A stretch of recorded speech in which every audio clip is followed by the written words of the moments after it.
তুমি বিশাল দশের নক্ষত্রের মাঝে আমরা অন্ধকারে।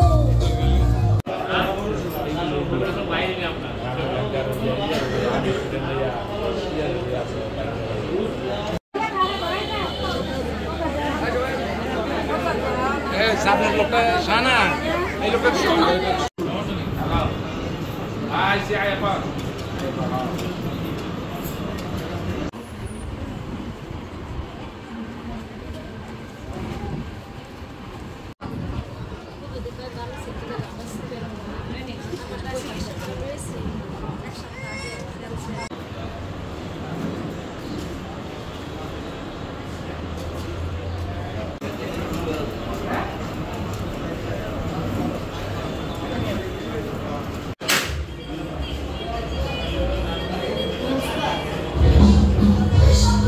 এমন কোনো কাজে লিপ্ত হই নাই যে কাজ দিয়ে দলের কোনো সুনাম ক্ষুণ্ণ হয়। ইনশাআল্লাহ আমরা আশা করব আপনারা তারা পৌর বিএনপি যারা সদস্য আছেন, তৃণমূলের সদস্য যারা আছেন,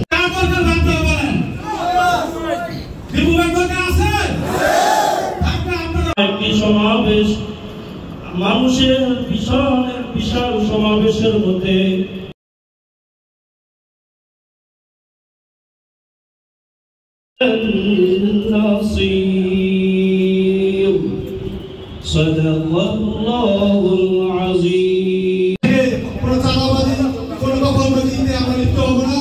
আমাদের নেতাদের নির্দেশ, আমরা সেই মোতাবেক সামনের দিনে এই জায়গা থেকে জনবান্ধব হবো।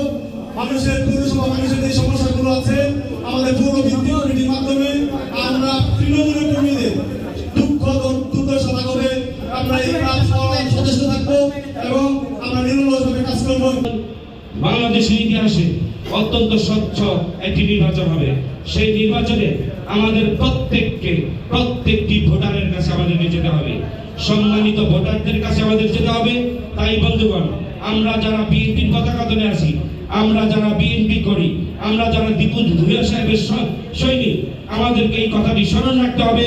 আমাদেরকে ভোটারের কাছে যেতে হবে, মানুষের স্বতঃস্ফূর্ত ভোটের মাধ্যমে, সরাসরি ভোটের মাধ্যমে আমাদের নেতা যারা প্রস্তাবে জন্য আমাদের দীপু ভূঁইয়াকে আগামী দিনে ইনশাআল্লাহ আমরা এমপি বানাবো।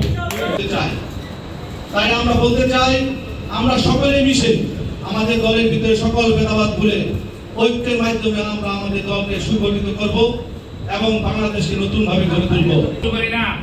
আমরা যারা বাংলাদেশ জাতীয়তাবাদী দলের রাজনীতি করি, আমরা জনগণের হৃদয়ে প্রবেশ করতে চাই, আমরা জনগণের রাজনীতি করি।